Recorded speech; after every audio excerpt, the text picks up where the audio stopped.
ఒక ఒక అతను పడి చనిపోతే ఈరోజు హఠాత్తుగా ఈ యొక్క బోర్డులు, డైవర్షన్ బోర్డులు, హెచ్చరిక బోర్డులు, ఈ లైట్లు ఇవన్నీ నిన్న చనిపోయినటువంటి కుర్రవాడు ప్రాణానికి కేవలం ఈ యొక్క ఆర్ఎన్బి అధికారులు పూర్తి బాధ్యతగా వహించాలని, ఈ ఆర్ఎన్బి అధికారులు ఇంత నెగ్లిజెన్సీగా నిర్లక్ష్యంగా వ్యవహరిస్తున్నారు, ఎంత నెగ్లిజెన్సీగా ఉన్నారు కాబట్టి సంతనూతలపాడుకి దగ్గరగా ఒంగోలు నుంచి కర్నూలు వెళ్ళేటటువంటి ఆ రోడ్లో ఉన్నటువంటి ఈ బ్రిడ్జ్ అందరికీ నా ఉద్యమాభినందనలో. ఇక్కడ మీరు ఇది చూడొచ్చు, పెదగచ్చల్ల బ్రిడ్జి సంతనూతలపాడుకి దగ్గరగా ఒంగోలు నుంచి కర్నూలు వెళ్ళేటటువంటి ఆ రోడ్లో ఉన్నటువంటి ఈ బ్రిడ్జి.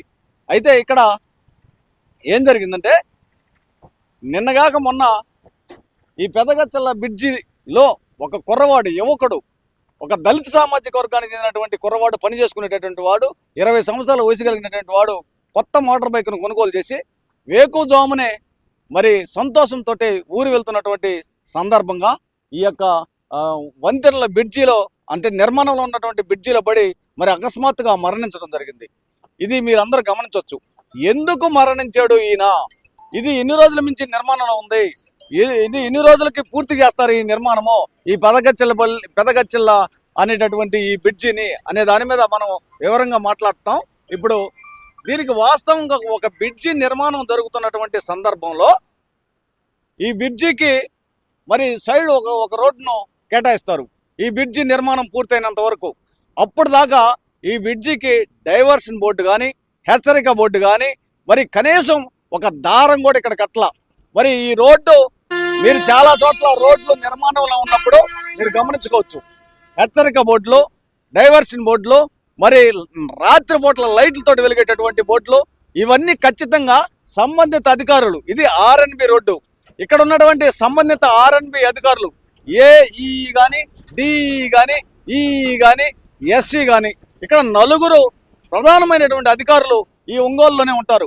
ఈ రోడ్డుకు సంబంధించినటువంటి గుత్తేదారుడు ఎవరో మనకు తెలియదు. ఈ గుత్తేదారుడికి మరి ఈ యొక్క నిర్మాణాన్ని ఎన్ని లక్షలకు ఇచ్చారు, ఎన్ని రోజుల్లో పూర్తి చేయమని ఇచ్చారు అనేది కూడా మనకు ఆర్టీఐ యాక్ట్ ద్వారా అడిగి ఉన్నాము. ఇంకా మనకు పూర్తిగా డీటెయిల్స్ రాలేదు.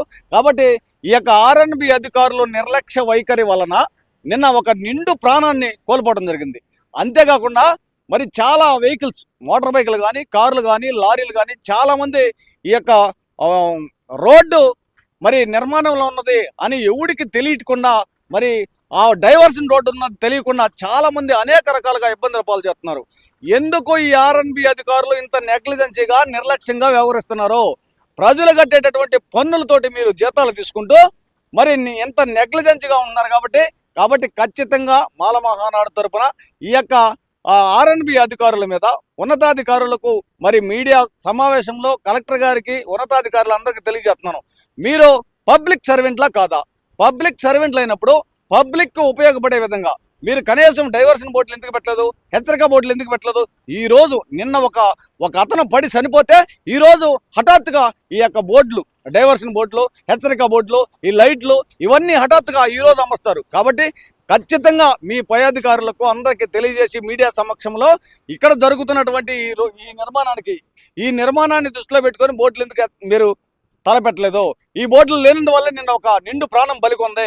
ఈ ప్రాణం ఖరీదు మీరు కట్టియాలా? కాబట్టి నిన్న చనిపోయినటువంటి కుర్రవాడు ప్రాణానికి కేవలం ఈ యొక్క ఆర్ఎన్బి అధికారులు పూర్తి బాధ్యతగా వహించాలని మరి నేను డిమాండ్ చేస్తున్నాను. వీరి మీద ఖచ్చితంగా కఠినమైన చర్యలు తీసుకోవాలని డిమాండ్ చేస్తున్నాను.